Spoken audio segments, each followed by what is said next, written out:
প্রিয় দর্শক, ডাটা কানেকশনের সমস্যা হয়েছিল, এখন প্রায় শেষের দিকে। তো বলেছিলাম যে পুরাণ কৌশল কার্যকর হবে না, প্লিজ বুদ্ধিভিত্তিক কর্মদক্ষ এমন লোকের নিয়োগ দিতে হবে। বিশেষ করে আমরা বলি সাইবার বুলিংয়ের জন্য, সাইবার বুলিং প্রতিরোধ করার জন্য। এরা যদি সাইবার বুলিং করতে পারে, আপনার দলে কি সাইবার বুলিংয়ের লোক কম আছে ভাই? সাইবার বুলিং করতে পারেন না? আপনারা তো অহংকারে মরেন। একটা পদ যদি ভালো পাওয়া যান দলে, তাহলে মনে করেন আপনার এই দলের হর্তাকর্তা, আপনারাই সব। অহংকার। আর এদের, আপনি জামাত শিবিরের একটা ছোট কর্মী যদি একটা জিনিস পোস্ট করে ভালো, অনলাইনে গিয়ে দেখেন এখানে রিয়েকশন, তার নেতারও আছে, তার নেতাও সেটাকে সমর্থন করছে, আর তারা হুমড়ি খায় পড়ে একজন কিছু বললে অন্যরা। আর আপনারা এত অহংকার নিজেদের মধ্যে, একজনের রেষারেষি আরেকজন, মনোনয়ন দৌড়ে এখন কে কার আগে, কে মনোনয়ন পাবেন, কে কি করবেন ভাই, এইসব যে শুরু করেছেন, এইসব খুবই দলের জন্য ক্ষতি হচ্ছে। আর বিশেষ করে যারা দলের ভিতরে যারা অসাম্প্রদায়িক, তাদের জন্য সাধুবাদ, কিন্তু আপনারা এতটাও সাম্প্রদায়িক হয়ে যায় না যে এই দেশের সংখ্যাগরিষ্ঠ মানুষ কষ্ট পায়।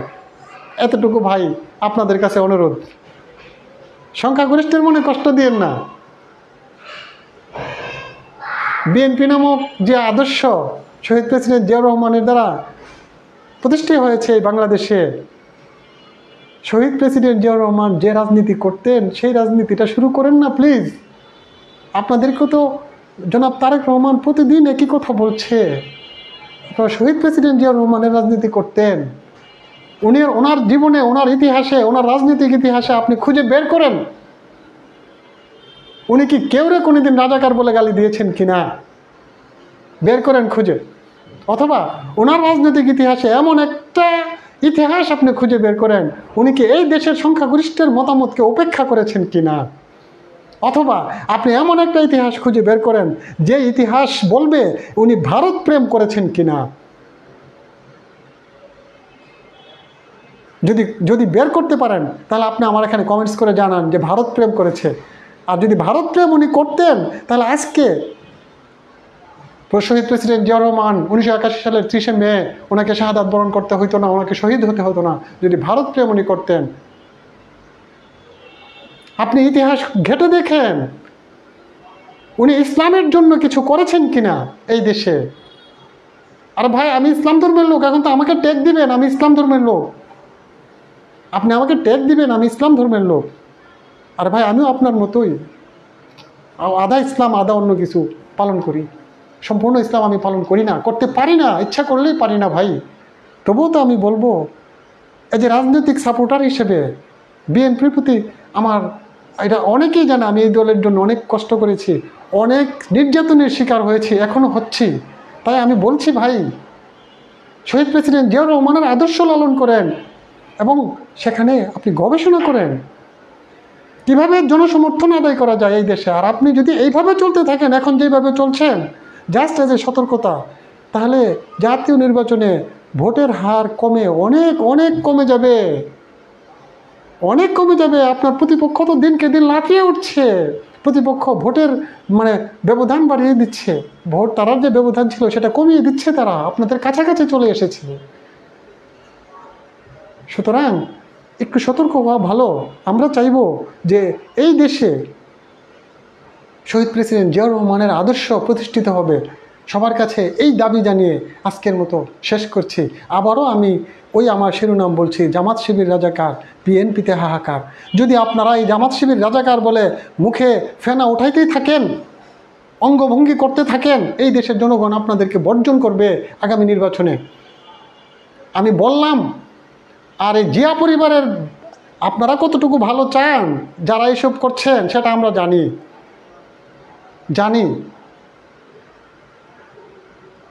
তাই বলছি, শহীদ প্রেসিডেন্ট জিয়াউর রহমানের আদর্শ অন্তর লালন করে রাজনীতি করেন, যদি বিএনপি করেন। আর না হয়তো আমাদেরকে কিছু দায়িত্ব দেন, ধরেন আপনি মিডিয়া সেল বা ইয়েতে আমাদেরকে দায়িত্ব দেন, দেখেন আমরা কিছু করতে পারি কিনা, আমরাও চেষ্টা করবো ইনশাআল্লাহ। তবে আমার মনে খুব কষ্ট লেগেছে যে জামাতে ইসলামের সমর্থিত ছাত্র শিবির ঢাকা বিশ্ববিদ্যালয় দখল করে নিয়েছে একেবারে সব পদে।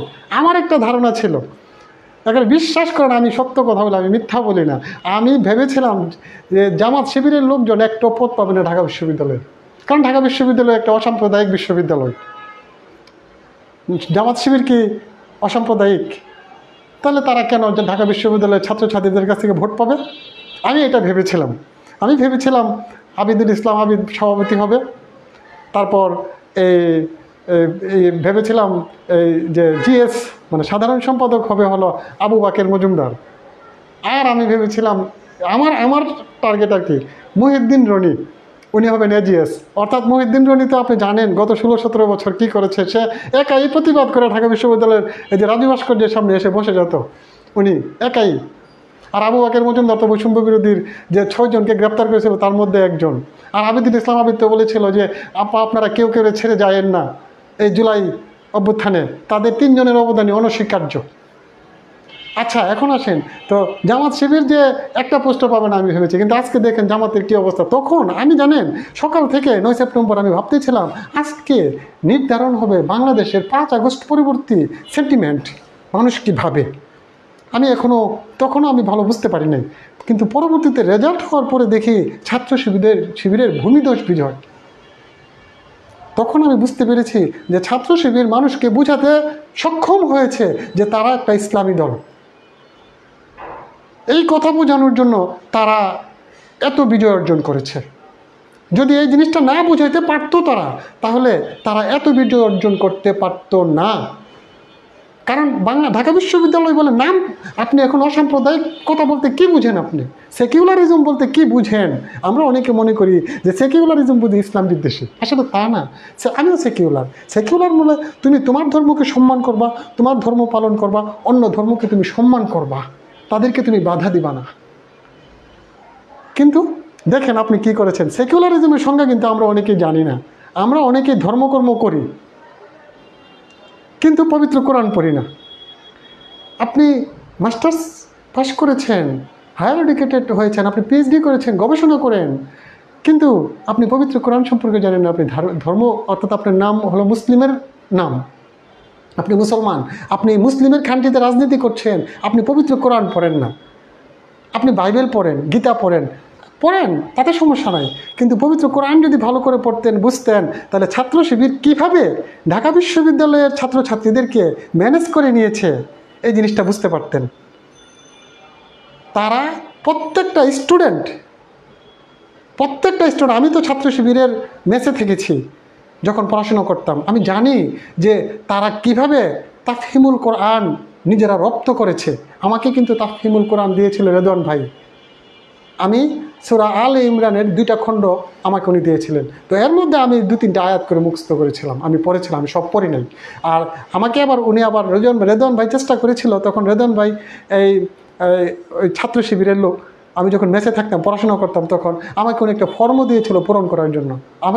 যখন উনি দেখলো আমি ধর্মকর্ম করি, নামাজ পড়ি 5 ওয়াক্তের, আবার আমার সূরা ইয়াসিনও আমার মুখস্থ, আমি রাস্তা দিয়ে হাঁটিয়া তিলাওয়াত করি ফজরের পরে, উনি ভাবলেন যে নিজামকে দিয়ে আমি কিছু কাজ করাতে পারবো। তখন উনি আমাকে একটা ফর্ম, আমার মেসে উনি আরেক মেসে থাকতেন, উনি ওই মেসে নিয়ে এসেছে, নিজাম তুমি এটা পূরণ করো। আমি বললাম ভাই সরি, আমি কোনো রাজনীতি করি না, আমি রাজনীতিতে যাব না। উনি একটু হতাশই হয়েছিলেন, তবে উনি আমাকে অপছন্দ করতেন না। তো আমি বলছি কি, তো এই দেশে যারা রাজনীতি করেন তারা পবিত্র কোরআন জানেন, তাহলে বুঝতে পারবেন যে জানতে হবে কীভাবে ছাত্র শিবির এই দেশের মধ্যে এই ঢাকা বিশ্ববিদ্যালয়ের মতো এলাকায় এইভাবে ঘাঁটি গেড়েছে। এখন আপনি সব দিক জানেন, একটা দিক জানেন না, তাহলে তো তারা ওই দিকটা দিয়ে আপনাকে গায়েল করবেই। সে তো মাস্টার্সও পাশ করেছে ওইদিকে, যারা সাদিক কায়েমের কথা বলেন, ফরহাদ যিনি হোসেন যিনি সহসভাপতি এবং সাধারণ সম্পাদক, এবার ওনাদের সহসভাপতি, ওনারা তো ওইখানে ভালো হায়ার এডুকেটেড, তাছাড়া ওনাদের তো কোরআন রপ্ত, তাহলে ওনাদের এক্সট্রা একটা জ্ঞান আছে, ধর্মীয় জ্ঞান। আর যে ধর্মজ্ঞানই হলো আদি সভ্যতা নিয়ে এসেছে এই দেশে, ধর্মীয় পণ্ডিতরাই সভ্যতা এই দেশে, এই পৃথিবীতে নিয়ে এসেছে। আপনারা খবর নিয়ে দেখেন, যদিও এখন ধর্মীয় পণ্ডিতদেরকে অবজ্ঞা করা হয়, তাদেরকে মৌলবাদ বলা হয়। হ্যাঁ, মৌলবাদী বললে তো তারা আরও অহংকারী হওয়ার কথা। যেমন আমাকে যদি কেউ বলে মৌলবাদী, আমি অহংকারী হই। কেন অহংকারী হয় জানেন? মৌলবাদী মানে মূলনীতি, যারা মূলনীতি মানে, যদি আপনি ধর্মকর্ম যদি করেন ভালো করে, তাহলে আপনাকে মূলনীতি মানতে হবে। তবে আমরা কেউ মৌলবাদী না।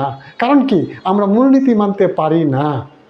যদি মূলনীতি মানতে পারতাম, তাহলে আপনার সামনে এই ফেসবুকে এই সামনে এসে কথা বলতে পারতাম না। কারণ কি? পবিত্র কোরআন এবং হাদিস দ্বারা যেরকম কথা আছে, আপনি অযথা ক্যামেরার সামনে আসা বা আপনি ছবি ওঠানো বা উল্টাপাল্টা কথা বলা, এই যে অযথা ছবি দেওয়া, যেমন আমি এখন ফেসবুকে মাঝে মাঝে আমার ছবি দিই, এই ছবি দেওয়া যাবে না। যদি মৌলবাদী হতাম তাহলে এটা পারতাম না। সুতরাং আমি যদি মৌলবাদী হতে পারতাম, তাহলে আমার জীবনটাকে আমি ধন্য মনে করতাম। কার মৌলবাদী হলে আমি আবার আয় উপার্জনও করতে পারবো না ভাই। এখন বলতে পারেন কিভাবে? কারণ মৌলবাদী হলে তো আমি এমন এক জায়গায় কাজ করি, সেই জায়গায় কাজ করলে মৌলবাদীরা, যদি আপনি মনে করেন যে কোরআন হাদিস সমর্থন অনুযায়ী, তাহলে সেই জায়গায় কাজ করাটাও মাকরু, তাহলে আমি মৌলবাদী হতে পারতাম না। এখন আসেন যে মুসলিমরা একটা দিন, ভাই আমি এতগুলি কথা এখানে এই জন্য বলেছি, একটা জিনিস বলবো, মুসলিমরা অর্থাৎ যারা প্রকৃত ধর্মাবলম্বী, তুলনামূলকভাবে এই পৃথিবীতে কেউই প্রকৃত মুসলিম না। কেউ এই পৃথিবীতে প্রকৃত মুসলিম না, একমাত্র নবী রাসূলরা ছাড়া। এখন আসেন, আপনি যদি প্রকৃত মুসলিমরা যারা তুলনামূলকভাবে আধ্যাত্মিক, অর্থাৎ আমরা যাদেরকে মুসলিম ভাবি, প্রকৃত মুসলিম যাদেরকে ভাবি, ওনারা একটা জিনিস ভাবেন যে আমি খারাপ, আপনিও খারাপ, আরেকজন খারাপ, এর মধ্যে তুলনামূলকভাবে কার মধ্যে ভালো গুণ বেশি আছে, তারা এই জিনিসটা ভাবে। ভেবে তারা তাদেরকে গ্রহণ করে নেয় নিজেদের বলে। এখন ধরেন সূরা বাকারায় একখানা ২৭ নম্বর আয়াতের শেষের দিকে আছে, ইউদিল্লু বিহি কাসীরা ওয়া ইয়াহদি বিহি কাসীরা ওয়া মা ইউদিল্লু বিহি ইল্লাল ফাসিকিন। এই কোরআন কেউরে চাইলে হেদায়েত দিতে পারে, কেউরে চাইলে গুমরাহ করে দিতে পারে। এই কোরআনের মাধ্যমে কেউ চাইলে হেদায়েত প্রাপ্ত হয়, আর কেউ গুমরাহ হয়ে যায়। আর ফাসিক, ওমা ইউদিল্লু বিহি ইল্লাল ফাসিকিন, ফাসিক ছাড়া কেউ পথভ্রষ্ট হয় না, ফাসিক ছাড়া কেউ বিভ্রান্ত হয় না। তা এখন শুনেন, ফাসিক ছাড়া কেউ বিভ্রান্ত হয় না, এই কথাটা বলতে আপনি কি বুঝেন? যদি আপনি খালি সব কিছু খালি সামনের দিক চিন্তা করেন তাহলে হবে না, একটু পিছনের দিক যেতে হবে। ফাসিক ছাড়া কেউ বিভ্রান্ত হয় না। এই পৃথিবীতে আপনি কি একজন আলেম অথবা একজন ওলামাকে আপনি দেখাতে পারবেন সে মোটামুটি বিভ্রান্ত হয় না, সামান্য বিভ্রান্ত হয় না? অবশ্যই হয়। তাহলে যেহেতু একটু একটু বিভ্রান্ত হয়, তাহলে তার মধ্যে ফাসিকের গুণও একটু একটু আছে। সুতরাং আমরা তাদেরকে সম্পূর্ণ মুসলিম হিসাবে বলতে পারি না, একমাত্র নবী রাসূলরা ছাড়া পরিপূর্ণ মুসলিম, পরিপূর্ণ ইসলামে প্রবেশ কেউই করতে পারে নাই। আল্লাহ তাআলা পবিত্র কোরআনে বলেছে, তোমরা পরিপূর্ণ ইসলামে প্রবেশ করো, ইয়া আইয়ুহাল্লাযীনা আমানু দুখুলু ফি সিলমি কাফা, তোমরা পরিপূর্ণ ইসলামে প্রবেশ করো। এখন দেখেন, তাহলে আমরা এই ইসলাম ধর্মের নীতিতে আলেম ওলামা অর্থাৎ মুসলিমরা একটা জিনিস ভাবে যে তুলনামূলকভাবে কে ভালো খারাপের মধ্যে। তাহলে বোঝা গেল, শিবির কি আপনি মনে করেন ইসলামী ছাত্র শিবির বা জামাতে ইসলামী কি পরিপূর্ণ ইসলামের রাহবার এই বাংলাদেশে? পাকিস্তানের জামাতে ইসলামী কি পাকিস্তানের ইসলামের রাহবার? যদি রাহবারই হইতো, তো বিগত নির্বাচনে একটানা 3টা আসন জানে পেয়েছে জামাত ইসলামী পাকিস্তানের, আর বাংলাদেশে মাত্র 8% ভোট। আর 8% হোক, আর এখন তো বাড়ছে ভোট, এরা আরও বাড়াইতেছে, আস্তে আস্তে আরও বাড়বে। তাহলে তারা কি রাহবার? না, কখনোই না। কেন না?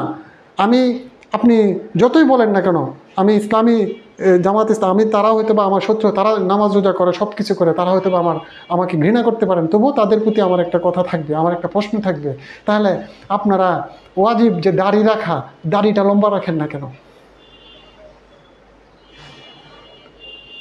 আচ্ছা গেল, আপনারা এই যে এই দাড়িটা তো লম্বা রাখেন না, এটা গেল।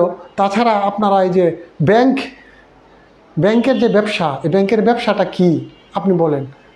আপনি এখানে কি লাভ লস আছে? আমি যখন ব্যাংকে 2 লাখ টাকা রাখলাম, ডিপোজিট করলাম এককালীন, এফডিআর যাকে বলা হয়, আমাকে কি কোনো দিন লস দেওয়া হবে এখান থেকে? বা আমি যখন ব্যাংক থেকে একটা লোন আনলাম বাড়ি করার জন্য, আমার কাছ থেকে কি সুদ 1 পয়সা কম নেবে আমি যদি লসও হয়? ইসলামে ব্যবসা মানে লাভ লস দুইটাই আছে। আমি ওইটা বিতর্কে যাব না। যারা জামাত ইসলামী করে তারা আমার চেয়ে অনেক ভালো বুঝেন। এই যে তাদের আমির একজন ডাক্তার, ওনারা ইঞ্জিনিয়ার, ওনাদের শিক্ষার কোনো অভাব নাই, ওনারা আমার চেয়ে অনেক অনেক ভালো বেশি বুঝেন, ধর্ম সম্পর্কে ভালো বুঝেন। আমি তো বললামই যে রেদওয়ান ভাই আমাকে তাফহিমুল কোরআন প্রথমে দিয়েছিল, আমি ওইখান থেকেই উৎসাহিত হয়েছি। তারপর কিন্তু পবিত্র কোরআন আমি অর্থসহ পুরা কোরআন শরীফ পড়েছি। তারা আমাদেরটা অনেক ভালো বুঝেন, ওই ইসলামী ব্যাংক কি ব্যবসা কিনা সেটা ওনারা ভালো বুঝেন। তবে একটা জিনিস আমি দেখেছি, আমি এক ভাই জামাত শিবিরের এক ভাই, ওনাকে আমি বললাম ভাই দাড়িটা লম্বা করেন না, বলে দাড়ি রাখা কি কোনো হাদিসে আছে নাকি লম্বা রাখা, উনি দাড়ি রাখে না। তাহলে আমি বলবো কি, তাহলে তারা কিভাবে ঢাকা বিশ্ববিদ্যালয়কে বুঝাতে পেরেছে যে তারা ইসলামী দল, আপনারা কেন পারলেন না? এই প্রশ্ন রেখে আজকের মতো শেষ করেছি। সবার কাছে ক্ষমা চেয়ে নিচ্ছি, আমার ভুল ত্রুটি হলে ক্ষমা করে দিবেন। আসসালামু আলাইকুম।